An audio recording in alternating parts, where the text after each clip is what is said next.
Hi there, welcome to another segment. I'm Roxanne and so delighted that you're able to join in today.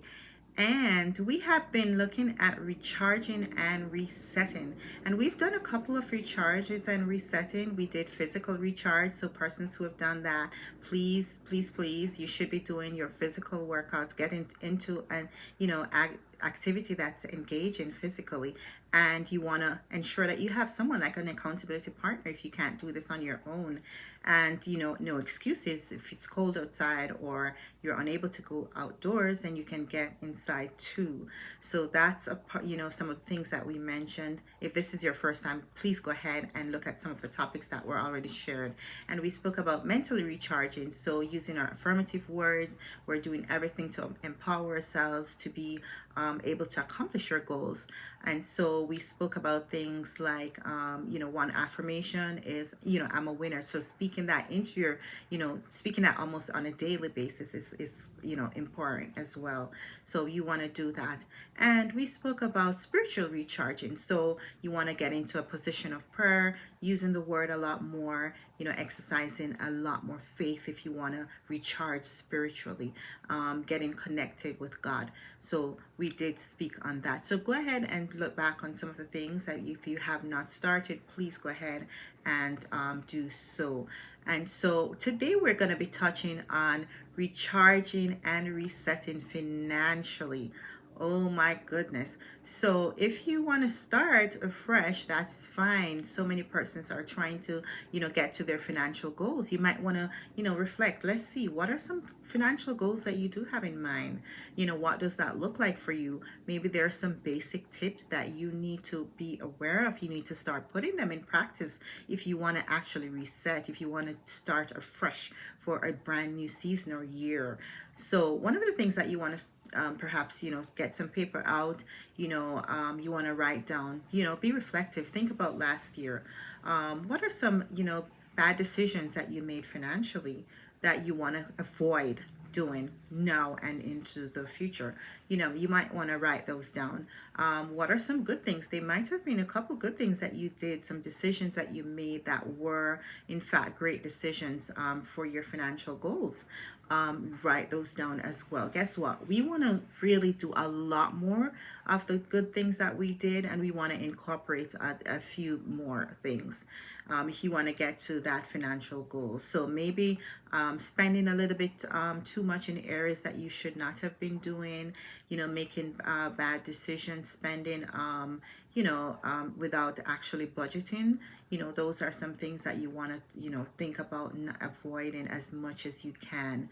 And so we want to touch on some of the key areas for recharging and resetting financially. So being reflective, writing things down, and adopting a lot more of the good habits. Secondly, we want to make sure that if you have not been budgeting, you have to start budgeting a monthly budget. Look what it, see what it looks like. Have something that shows, write it out. Your income, outline your income. You should know what your income looks like. And then you want to look at the debt that you have to the minimum debts that you have to pay each month. You want to outline that, and you also want to look at the fixed expenses that you have every month. So it might be your car payments, it might be your mortgage, it might be something, school payments or whatever, for each month. So you want to first of all put that together, the debt payments that you have as well as the fixed income. You want to add those, and you want to subtract that from your income, and you want to see what's left from that. And on a monthly basis, you want to track your spending. You want to see if there's a movement with your expenses. You want to see exactly what's going on, so you should be aware. It could be something, for example, your utilities are going up. You want to be aware of that. You want to do something to ensure that you're not actually using a lot more than you should be. So you want to be very mindful of that. So it's great to kind of outline that to see what it looks like on paper, and you want to actually minimize your expenses as best as you possibly can. And whatever's left behind when you make that calculation, you want to tuck away something. You want to put something aside for your savings. Okay, so it doesn't matter how small it is, you put it aside, you save and you don't touch it. Okay, so maybe you want to open a, maybe a CD account where it's, you don't have access to that, so you're saving on a monthly basis. But if you do your calculation, and after all your calculation, you realize that you're actually you're spending a lot more than your income, then that's certainly a problem that you have to try to resolve. And it might mean that, hey, you have to seek an alternative form of income as well. Or it may simply mean that you just have to get very serious and focus about your expenses. What are some things that you're spending on that you need to cut back on? Okay, so that you have to take very seriously. And those are definitely some things, some pointers and tips that we have to incorporate. So being reflective, incorporating a lot more of the good things that we were able to accomplish for last year financially.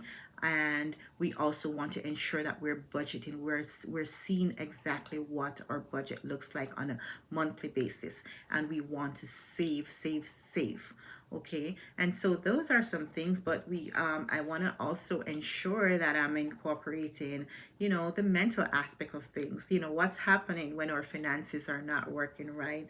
For the most part, people are just, oh, you're very depressed, you're very down, you're very sad, just to know that, hey, like, I'm not having the income that I really need to have. I'm not saving my goals. I'm not able to accomplish some of my goals because of perhaps spending habits or my income.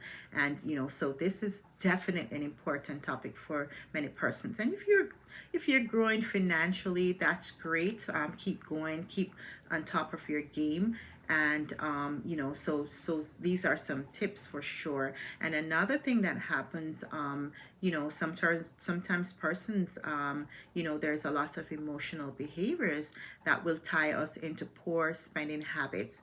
For example, if you're perhaps an emotional eater, you find yourself doing a lot more takeouts, and you're spending a lot more on foods that's actually necessary.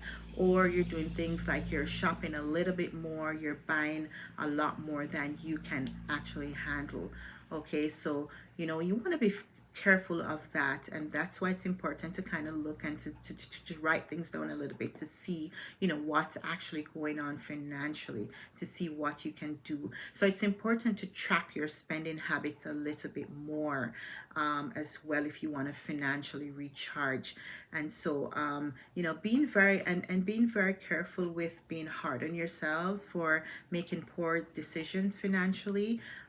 You want to recharge with a positive mindset, knowing that you can overcome the hurdles of financial mistakes too, and you're able to overcome that. And it means kind of telling yourself and forgiving yourselves for mistakes that have been made. And sometimes it may require getting a little bit alternative support. It means you could get a financial coach, somebody who could guide you through a bad situation, to get back to financial stability. You might want to hire someone to do that, and just get consultation. There are persons out there who are willing and very trained in that area as well. So that would be making another step. But certainly you want to be doing some of the key things that we have mentioned before. So keeping track of things, keeping track of your spending habits. And another important thing, you want to be able to have some alternative forms of income. Sometimes we take it for granted. We have so many skills, and we have opportunities for earning.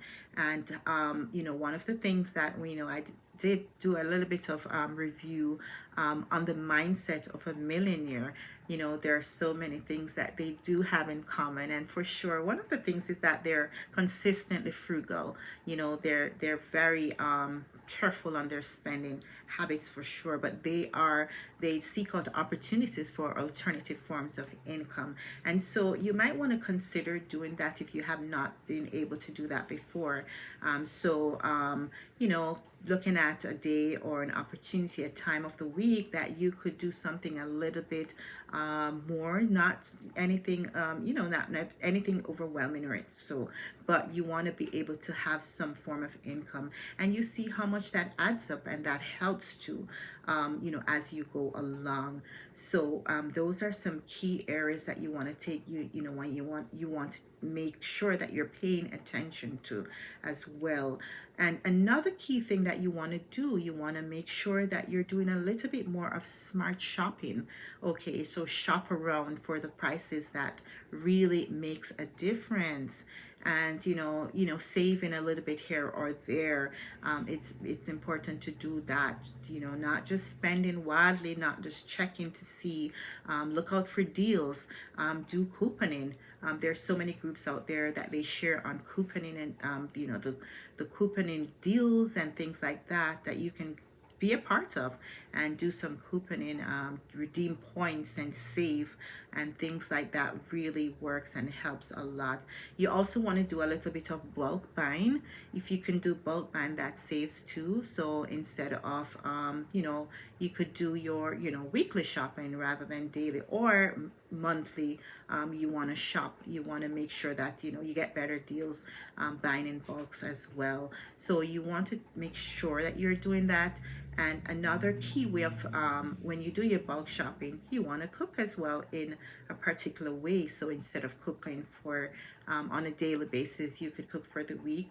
That cuts back, that saves. That also saves on time as well. But you also can, you pack away your meals instead of purchasing meals on a daily basis. You're actually you're having your meals that you already cook, you're taking that to work, you're having that for lunch in the days. So bulk shopping and bulk cooking really, really saves a lot. So save in every way or form you can possibly do. That's also another mindset of a millionaire. If you're trying to get there, not necessarily a millionaire, but you want to get financially comfortable or financially stable. So saving, being very mindful of how you spending wisely. Okay, that's critical. Smart shopping as well. You want to be careful of that. Doing your budgeting, having a positive mindset, being very forgiving for any form of mistakes. You're learning from your mistakes and you're starting again, and you're partnering with anyone or any group that will help you to save as well. So those are some tips and bits on recharging and resetting financially. Okay, so go for it. You can do it. I want you to start. I want you to get this done. So go ahead and share this info with anyone who will be, who this might benefit as well. So, that's a wrap. So see you another time.